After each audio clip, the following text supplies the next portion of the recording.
અત્યારે અમદાવાદના જે હેલ્મેટ ક્રોસ રોડ છે, હું ત્યાં આગળ છું, બ્રિજ ઉપર છું. એટલા માટે બ્રિજ ઉપર છું કારણ કે આપ જોઈ શકો છો જે હેલ્મેટ ક્રોસ રોડ છે તે આખું જાણે જળમગ્ન થઈ ગયું હોય તેવું લાગી રહ્યું છે. કારણ કે આ આખા વિસ્તારમાં જે મેમનગરને જોડતો વિસ્તાર છે, આ આખા વિસ્તારમાં પાણી જ નજરે પડી રહ્યું છે.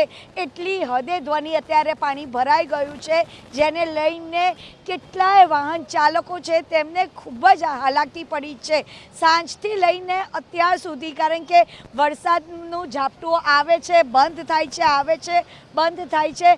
એવી પરિસ્થિતિમાં પાણીનો નિકાલ છે તે થઈ નથી શકતો.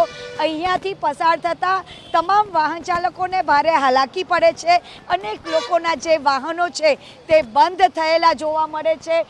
લોકો પોતાના વ્હીકલને ધક્કા મારતા નજરે પડે છે. આપ જોઈ શકો છો બીજી તરફ જે એએમસીની જે બસ છે તે પણ અત્યારે બંધ થઈ ગઈ છે કારણ કે પાણી એટલી હદે છે તેને લઈને અને લોકોને મુશ્કેલી પડે છે. ભાઈ, કેટલી મુશ્કેલી પડે છે? ઠેર ઠેર પાણી ભરાઈ ગયા છે. અમે તો છેક બોપલથી આવતા 2 કલાક થયા. ગાડીમાં આવતા બી પાણી એટલા હતા કે ફરીને આવવું પડ્યું.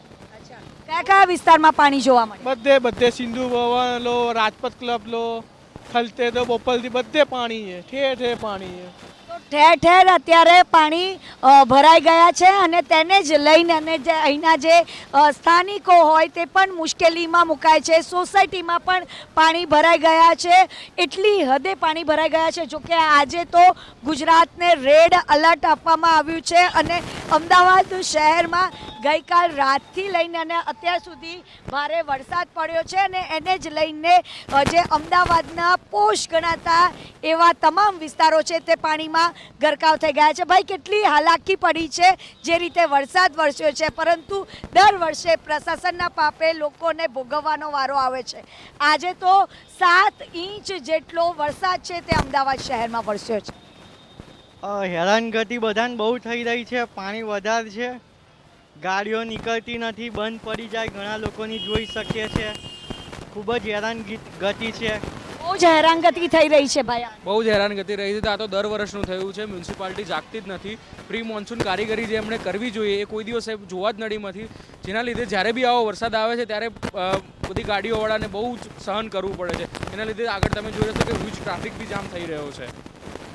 આપ જોઈ શકો છો અહીંયા જેટલા પણ વાહન ચાલકો પસાર થઈ રહ્યા છે તમામ લોકોને જહેમત ઉઠાવવું પડી રહ્યું છે. ધ્વનિ 2 વ્હીલર હોય કે પછી 4 વ્હીલર ચલાવતા તમામ લોકો છે તે અત્યારે મુશ્કેલીમાં મુકાઈ ગયા છે કારણ કે પાણી ભરાઈ ગયા છે. અને ન માત્ર આ વિસ્તાર પરંતુ જ્યાં તમે અમદાવાદ શહેરમાં જ્યાં પણ જાઓ ત્યાં તમને અત્યારે પાણી જ નજરે પડે છે. અનેક લોકોના વાહનો છે તે બગડી ગયા છે ધ્વનિ. અને ખાસ કરીને એબીપી અસ્મિતાએ પણ સતત લોકોને અપીલ પણ કરી છે કે આજના દિવસે ઘરમાં રહો. જો બહુ અત્યંત મોટી કામગીરી ન હોય તો ઘરની બહાર ના નીકળશો, નહીં તો તમે અટવાઈ જશો. પ્રશાસનના પાપે આમ પણ જનતા છે તે હેરાન પરેશાન થઈ રહી છે.